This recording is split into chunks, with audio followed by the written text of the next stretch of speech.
Shalom, berjumpa kembali di dalam program DIK, Depth Insight Growth bersama saya Pendeta Edward Taliwongso. Program ini menyajikan diskusi dan kajian mendalam mengenai tokoh, tema ataupun narasi tertentu di dalam Alkitab. Kita masih melanjutkan seri 7 jemaat di dalam Kitab Wahyu dan apa yang kita pelajari pada kesempatan ini adalah tentang jemaat Sardis. Apa saja yang terjadi di Sardis, lalu kemudian apa saja yang menjadi kekhususan dari jemaat ini, serta bagaimana jemaat ini di dalam nubuatan dan pelajaran-pelajaran apa yang bisa kita ambil dari kelebihan-kelebihan dan juga kelemahan-kelemahan dari jemaat Sardis. Kita akan mencoba melihat bukti-bukti Alkitabiah dan oleh pertolongan Tuhan, saya percaya kita semua akan belajar lebih dalam pada kesempatan ini. Saudara yang menyaksikan tayangan ini lewat Facebook atau YouTube, disilakan untuk menuliskan komentar yang positif, pikiran saudara, bahkan pertanyaan saudara sehubungan dengan topik yang kita angkat pada kesempatan ini.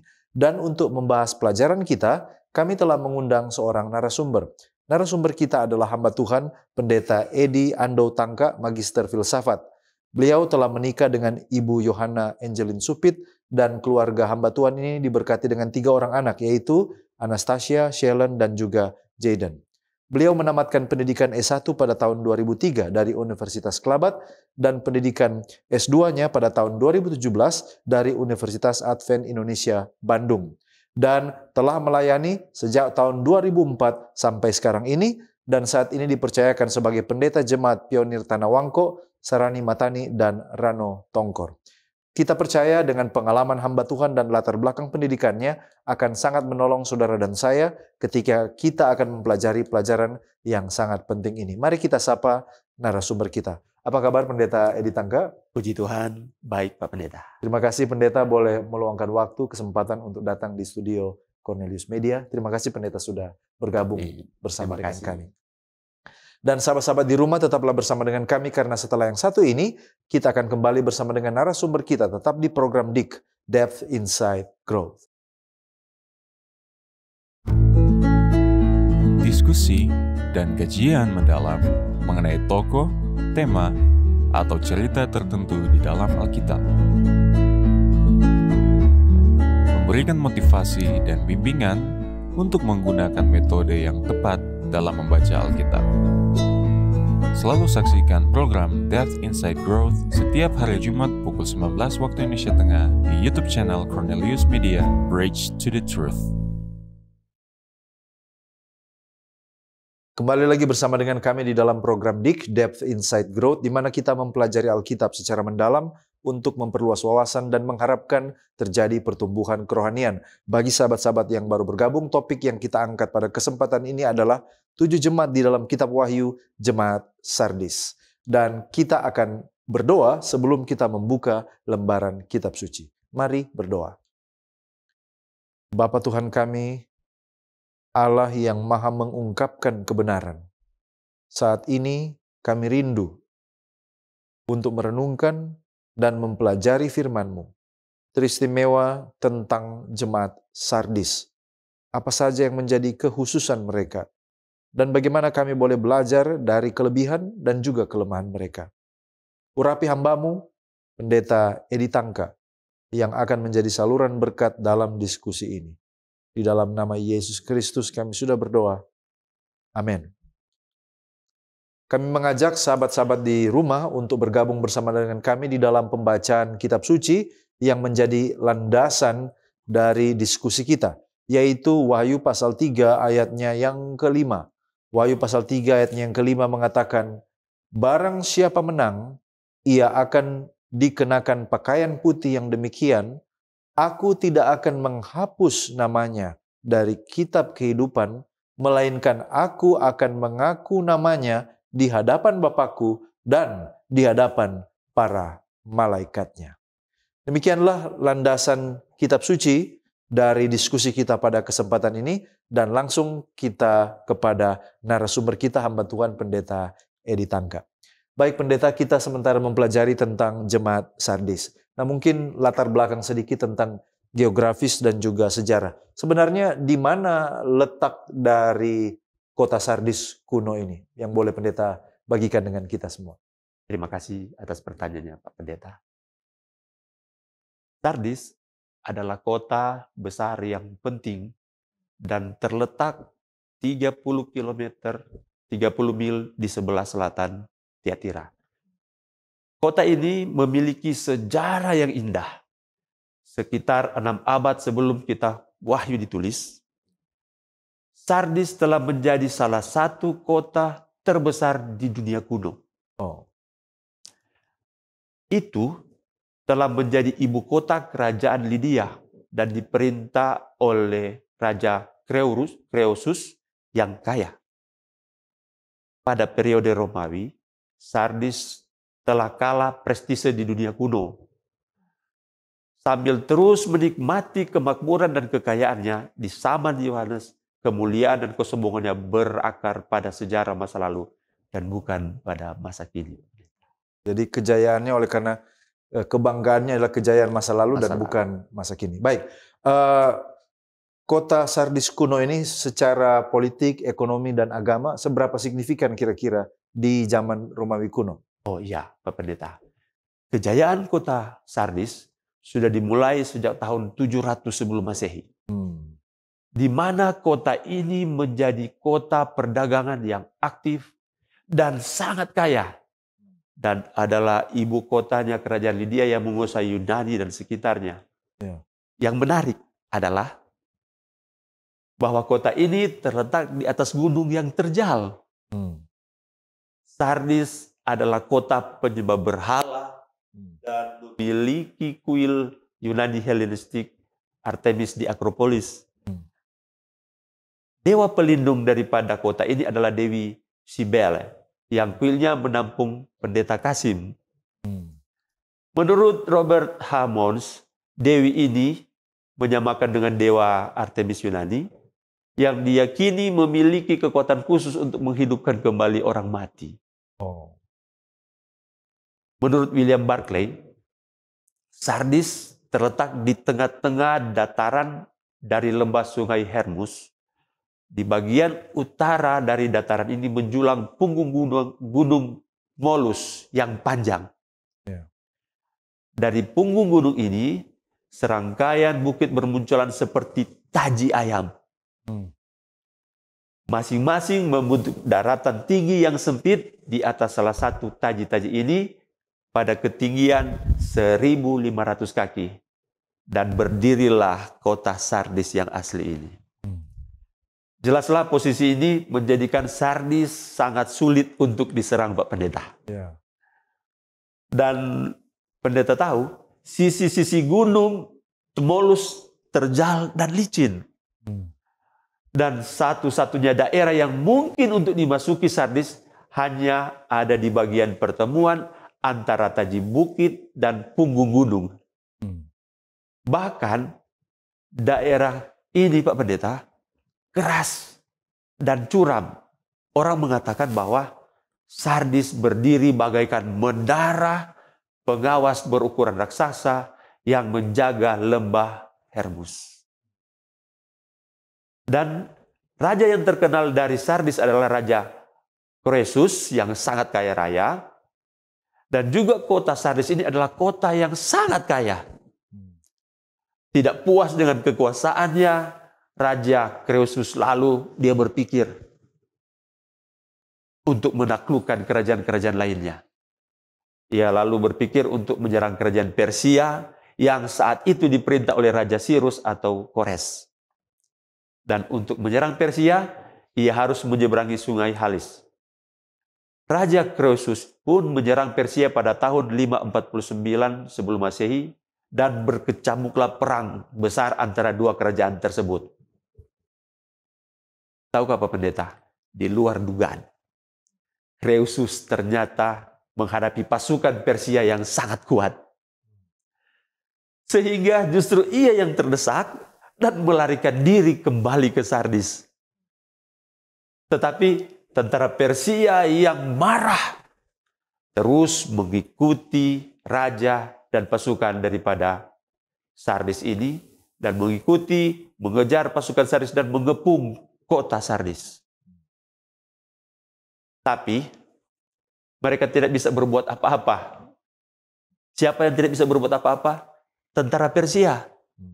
Oleh sebab letak Sardis itu berada di atas bukit yang tinggi, di atas tebing yang terjal, dan sukar untuk didaki.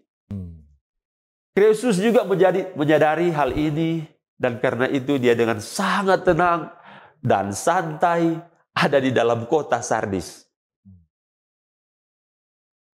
Tanpa mempeduli tentara Persia yang sedang mengepung kota Sardis ini. Ia sangat yakin bahwa Persia tidak mungkin bisa naik ke atas kota Sardis. Bahkan saking percayanya keamanan Sardis, ia hanya menempatkan beberapa tentara untuk duduk di tembok kota. Tahukah pendeta, satu malam terjadi satu peristiwa. Seorang tentara Sardis yang sementara berjaga-jaga di tembok kota Sardis ini, topinya jatuh. Dan pada waktu dia hendak mengambil, dia turun melalui sebuah jalan rahasia, dan melalui jalan itu juga ia kembali naik dan masuk ke dalam kota. Sialnya, itu justru dilihat oleh tentara-tentara Persia yang lalu menjadi tahu adanya jalan rahasia menuju kota Sardis. Pada malam itu juga Pak Pendeta, mereka segera masuk melalui jalan rahasia itu dan berhasil mencapainya. Pada waktu tentara Persia masuk melalui jalan itu, jalan rahasia yang ada di kota Sardis itu, waktu mereka tiba di dalam kota itu, alangkah kagetnya mereka bahwa di dalam situasi perang seperti itu pun tidak ada pengawalan khusus bagi kota Sardis. Semua itu menunjukkan betapa percaya dirinya kota Sardis akan keamanan bahkan ketika musuh sementara mengepung mereka. Dan pada malam itu juga bala tentara Persia menyerang Sardis seperti rombongan pencuri dan membunuh Raja Kreusus serta menaklukkan kota yang sombong itu.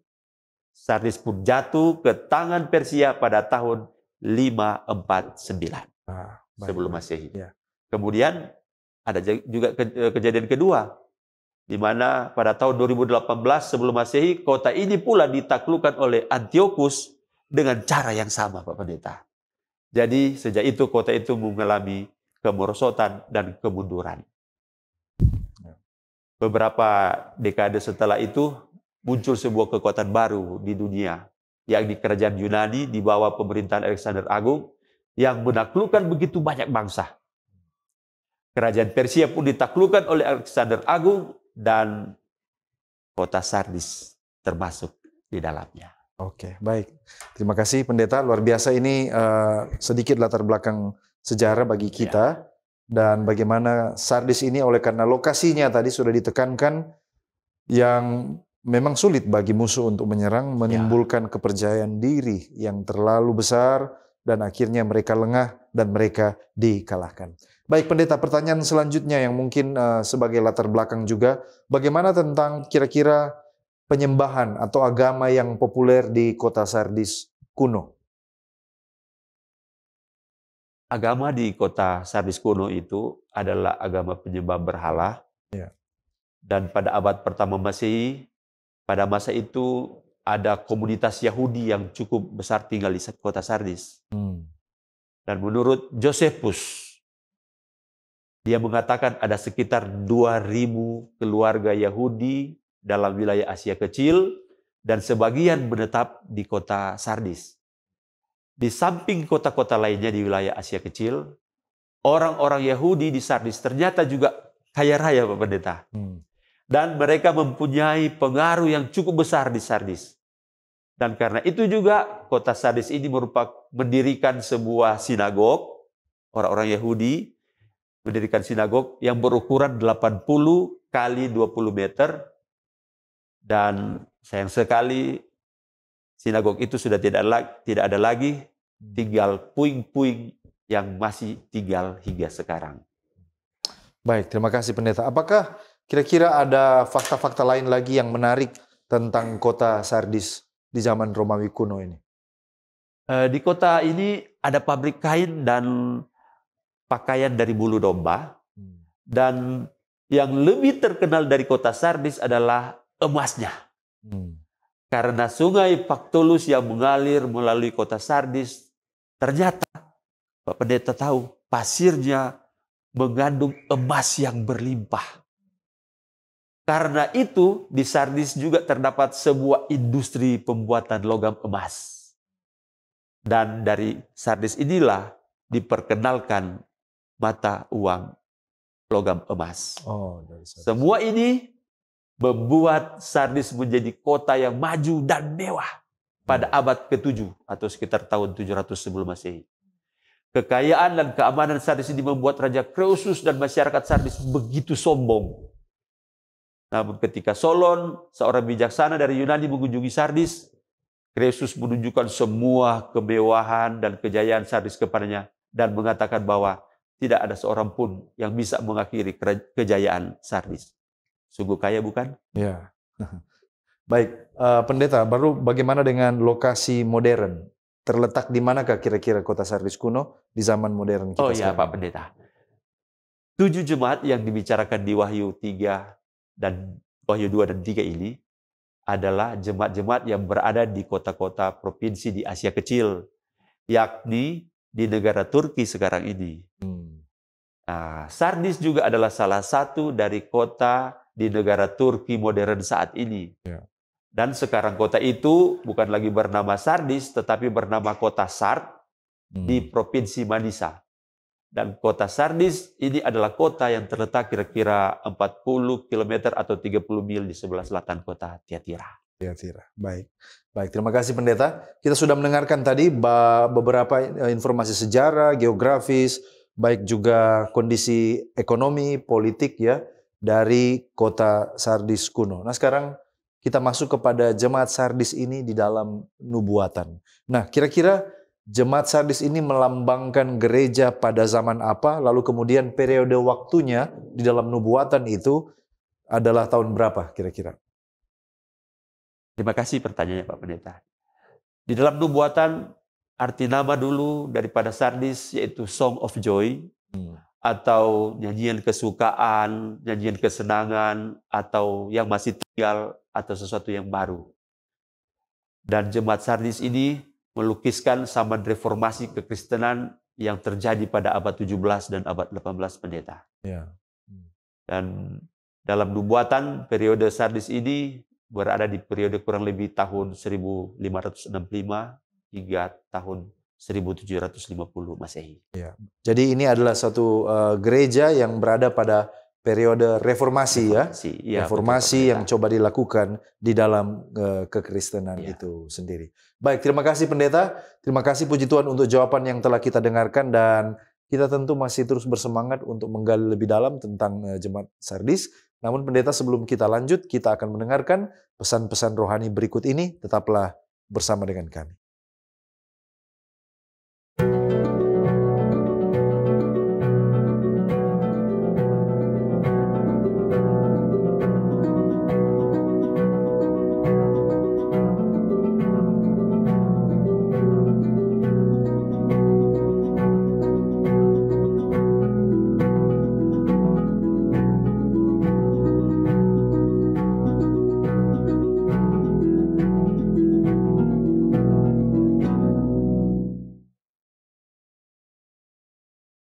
Masih di program DIK, Depth Insight Growth, dan tadi kita sudah mendengarkan informasi pendahuluan tentang kota Sardis kuno secara geografis, politik, ekonomi, dan juga melambangkan periode apa Sardis ini di dalam sejarah kekristenan. Dan sekarang kita masih melanjutkan bersama dengan narasumber kita, Pendeta Edi Tangka. Baik Pendeta, kita masih melanjutkan tentang jemaat Sardis di dalam nubuatan. Sebagaimana yang Pendeta sampaikan tadi, ini melambangkan pada masa reformasi kekristenan. Nah sekarang bagaimana kira-kira kondisi kerohanian gereja Kristen atau umat pada zaman ini? Ya, terima kasih Pak Pendeta. Di zaman reformasi ini, kondisi kerohanian umat Protestan pada periode setelah zaman reformasi, ketika gereja perlahan-lahan merosot ke dalam bentuk formalitas belaka, dan mudah merasa puas secara rohani. Di bawah pengaruh dari gelombang rasionalisme dan sekularisme yang berfokus pada Injil kasih karunia, sehingga komitmen pada Kristus semakin berkurang dan memberikan tempat pada rasionalisme dan argumentasi filosofi yang kering. Selain itu, Pak Pendeta, saat Yesus menganggap sekelompok kecil umat Kristen di Jemaat Sardis sebagai umat yang setia, kebanyakan dari antara mereka telah mati secara rohani. Jemaat ini tidak dikecam oleh karena dosa-dosa yang nyata atau kemurtatan, seperti yang ada di Jemaat Pergamus dan Jemaat Tiatira. Namun oleh karena ketidakpedulian jemaat ini pada hal-hal rohani. Oke. Nah, apakah di dalam periode ini ada tokoh-tokoh gereja yang signifikan dalam sejarah? Kira-kira. Di masa ini Protestan berdiri dan tokoh yang signifikan yaitu Martin Luther yang hidup di masa ini sebagai salah satu tokoh reformator dan pasca reformator. Ya. Jadi memang ini adalah masa ketika Martin Luther pertama kali tampil dalam sejarah dengan tujuan untuk mengadakan reformasi di dalam gereja. Apakah mungkin ada fakta-fakta menarik lainnya tentang jemaat ini di dalam nubuatan? Oh ya, Pak Pendeta. Di zaman ini reformasi begitu hidup di awal pergerakannya. Akan tetapi menjelang abad ke-18 reformasi itu berjalan di tempat bahkan hampir mati, Pak Pendeta. Artinya mereka berhenti untuk melakukan reformasi benar. Tentang ajaran-ajaran yang ada di dalam gereja. Baik, terima kasih Pendeta.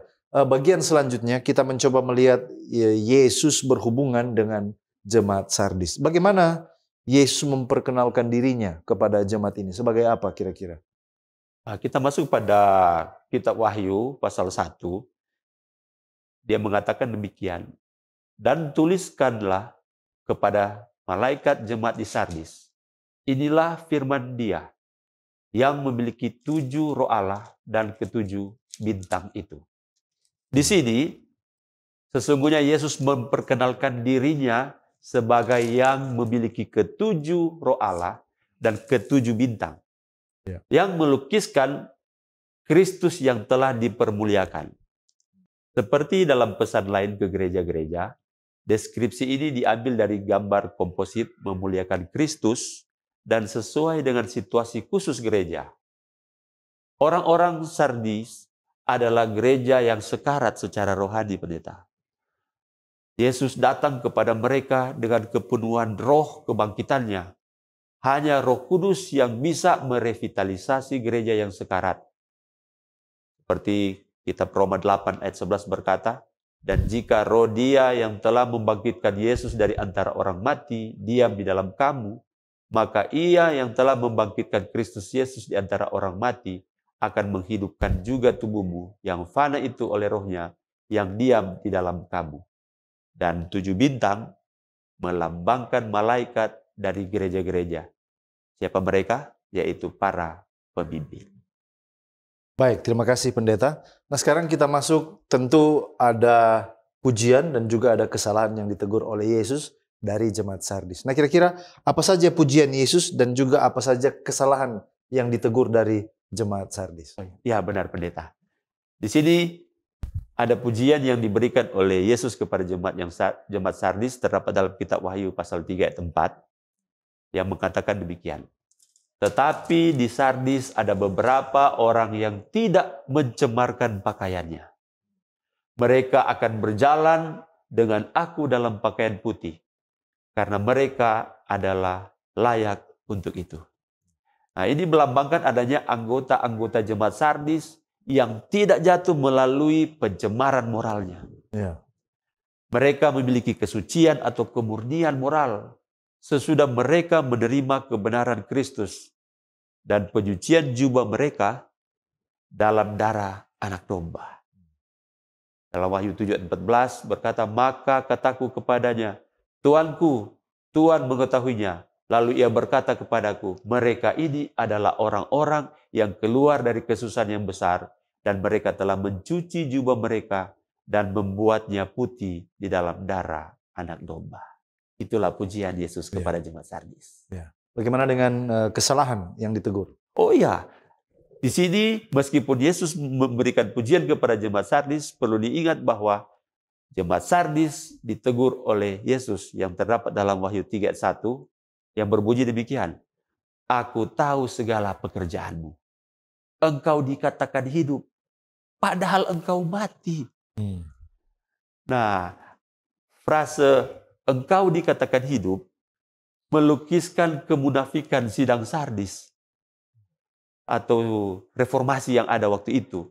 Yang tadinya hidup-hidup dengan iman kepada Yesus, tetapi kemudian berubah menjadi mengikuti cara-cara gereja kekristenan di Eropa yang berpusat di Roma, dari mana mereka menarik diri. Hidup tapi mati. Hidup tapi mati. Frase yang kedua yaitu padahal engkau mati. Melukiskan teguran Kristus atas kondisi jemaat Sardis yang munafik, yaitu yang diharapkan hidup, padahal sudah mati menjelang penutupan zaman reformasi, yaitu tahun 1527, 1755. Kemurtatan dan kemunafikan ini terjadi karena pengaruh paham rasionalisme pada abad 17 dan ke-18, dan juga karena paham deisme yang mengakui atau menganggap Tuhan sebagai penyebab kejadian pertama atau first causes, tetapi kemudian membiarkannya.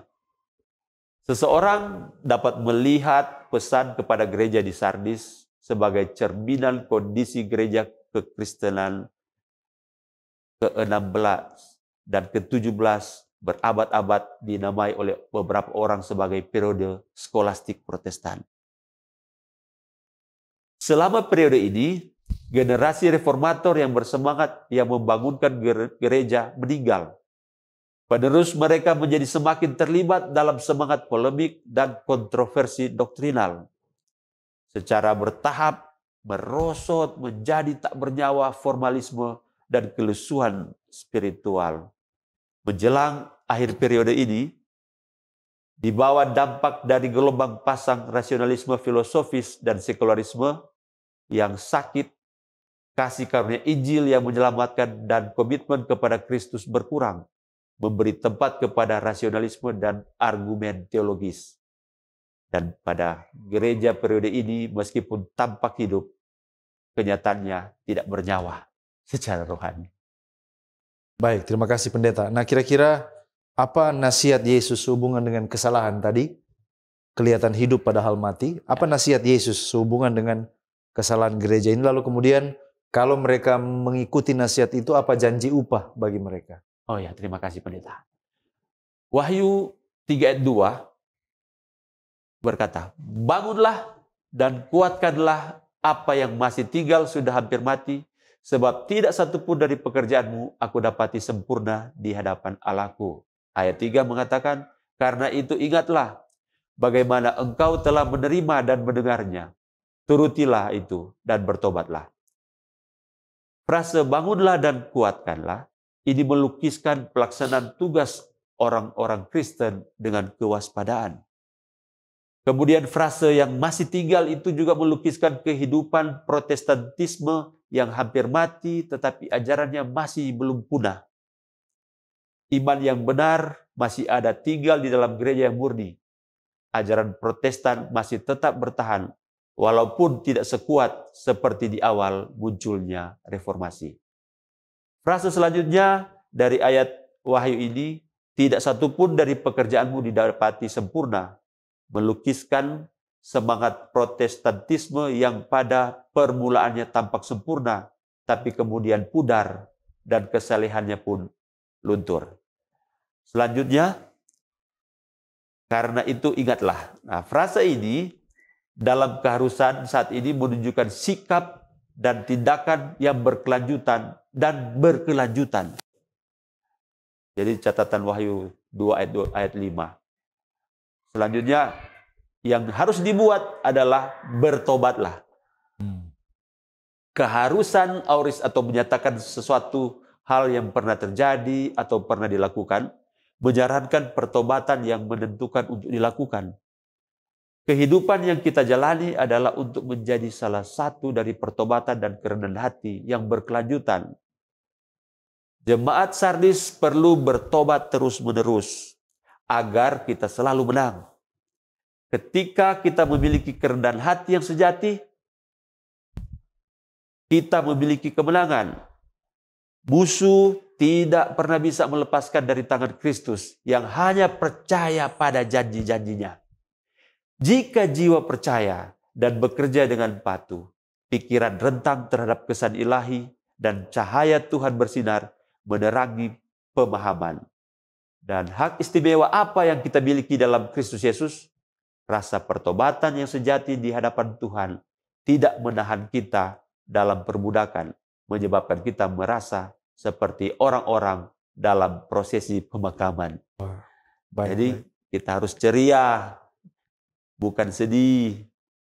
Tetapi sepanjang waktu kita harus menyesal bahwa setelah Kristus memberikan hidupnya yang berharga bagi kita memberikan bertahun-tahun hidup kita kepada kuasa kegelapan, kita harus merasakan kesedihan hati kita ketika kita mengingat bahwa setelah Kristus memberikan segalanya untuk penebusan kita menggunakan waktu dan kemampuan untuk melayani musuh yang dipercayakan Tuhan kepada kita sebagai talenta untuk digunakan untuk kemuliaan namanya. Baik. Terima kasih pendeta. Ya, tadi kita sudah lihat tentang bagaimana Yesus memperkenalkan dirinya kepada jemaat Sardis. Kita akan kembali lagi dan pada segmen selanjutnya kita akan mencoba melihat hal-hal yang lebih aplikatif dari pelajaran tentang kunjungan Yesus kepada jemaat Sardis. Oleh karena itu jangan kemana-mana, tetaplah bersama dengan kami.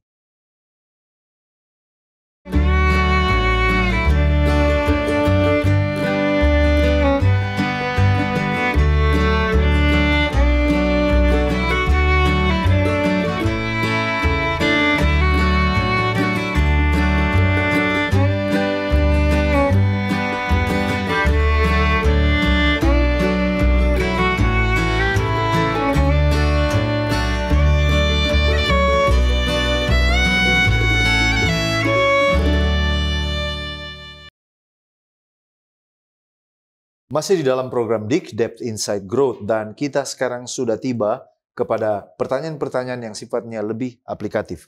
Baik pendeta, setelah tadi kita sudah melihat tentang jemaat Sardis di dalam nubuatan, lalu kemudian bagaimana Yesus memuji mereka, bagaimana Yesus mengecam mereka, menasihatkan mereka.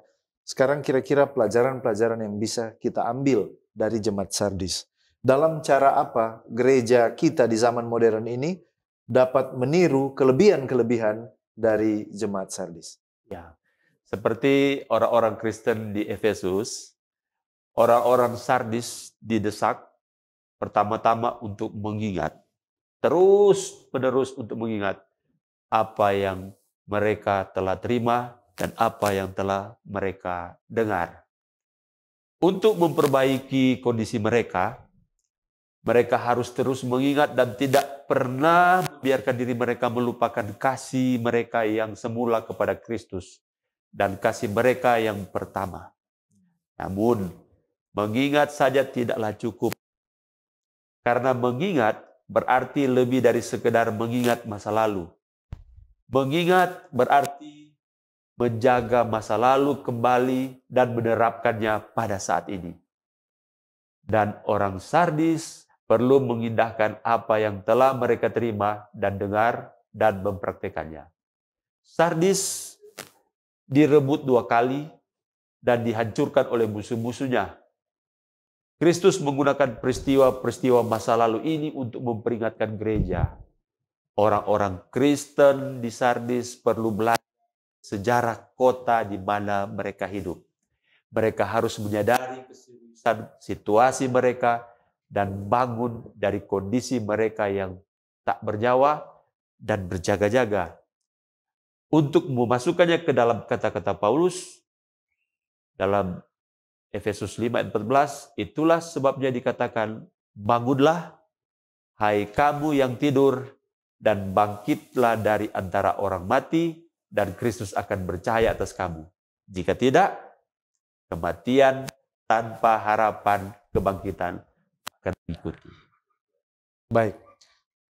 Sekarang bagaimana kira-kira belajar dari pengalaman mereka, dalam cara apa gereja kita di zaman modern boleh mengulangi kesalahan dari gereja Sardis di masa lalu itu? Ya, dalam khotbahnya di Bukit Zaitun, katakan bahwa kedatangannya akan menjadi seperti pencuri di malam hari.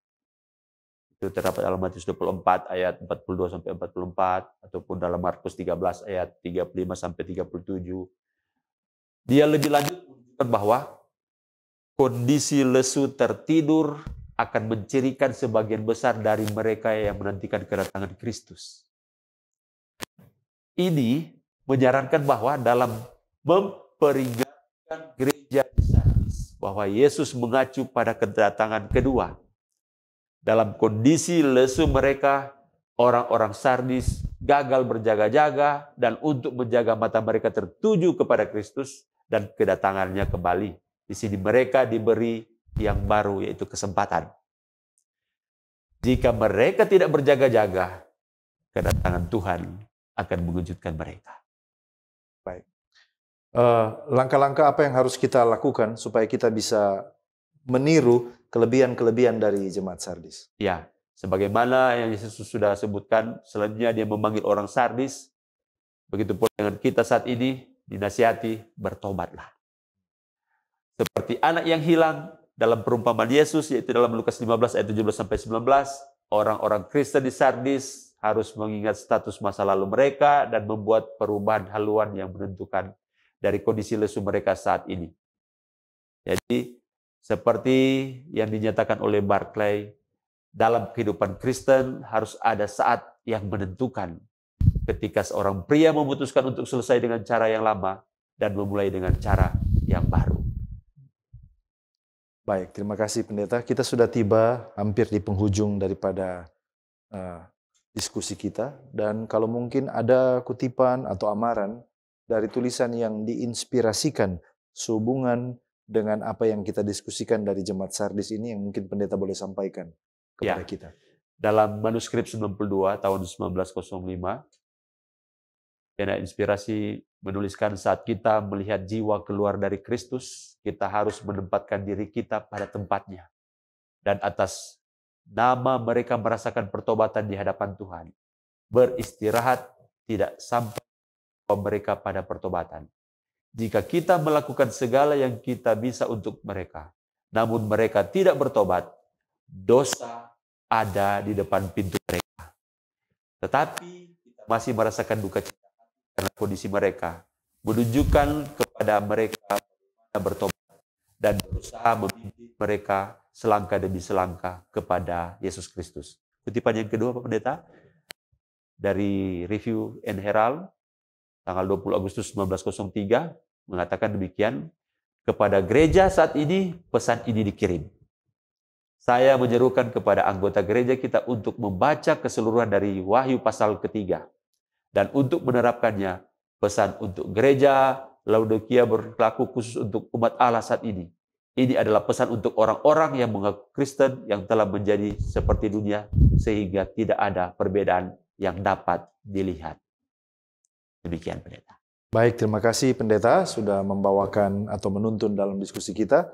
Sekarang kita tiba kepada rangkuman atau kesimpulan dari semua yang sudah kita bicarakan sejauh ini. Disilakan kepada Pendeta. Ya, terima kasih. Kesimpulan kita pada saat ini yaitu bertobatlah. Dalam kehidupan setiap orang Kristen yang murtad dari kasih yang berkobar-kobar kepada Kristus, harus ada saat yang menentukan keputusan yang tegas dan radikal, memungkinkan awal yang baru. Keputusan seperti itu menempatkan Tuhan di tempat dalam kehidupan kita. Baik, terima kasih. Bolehkah Pendeta tutup dalam doa? Baik, mari kita berdoa. Bapa di surga, dimuliakanlah Engkau pada saat ini, karena sesungguhnya Engkau maha baik. Di mana kami boleh membahas lebih dalam mengenai jemaat yang ada di Sardis. Mengimplementasikan kehidupan jemaat di zaman akhir ini. Sesungguhnya ada begitu banyak kehidupan umat Kristen yang kelihatan hidup, akan tetapi memiliki kerohanian yang mati. Biarlah melalui pelajaran yang sudah kami bahas pada saat ini, itu pula dapat memberikan kami sebuah pertobatan untuk kami bangkit dalam kerohanian yang mati menuju kepada iman yang teguh di dalam Tuhan. Terpujilah Engkau Tuhan, ini doa kami. Kami tutup di dalam nama Yesus Kristus Tuhan dan Juru Selamat kami. Amin. Amin. Puji Tuhan untuk pembahasan topik yang sangat menarik pada kesempatan ini, dan saya mengucapkan terima kasih kepada narasumber kita, Pendeta Edi Tangka, yang sudah membagikan berkat rohani bagi kita semua. Tuhan Yesus kiranya memberkati pendeta bersama dengan keluarga di dalam pelayanan sebagaimana yang sudah ditentukan. Dan juga terima kasih kepada sahabat-sahabat di rumah yang tetap setia bersama dengan kami sampai saat ini. Bahkan sahabat Hope Channel Indonesia yang terus mengikuti program-program dari Cornelius Media. Kita bertumbuh bersama ketika kita mencintai firman Tuhan. Jika Anda telah diberkati lewat pelayanan media ini, berkenan kiranya saudara untuk like, follow, atau subscribe akun media sosial kami dan bagikan link tayangan ini kepada orang-orang terkasih. Sahabat-sahabat di rumah, demikianlah perjumpaan kita. Kita akan jumpa kembali pada episode mendatang. Saya Pendeta Edward Taliwongso dan kru yang bertugas undur diri. Shalom.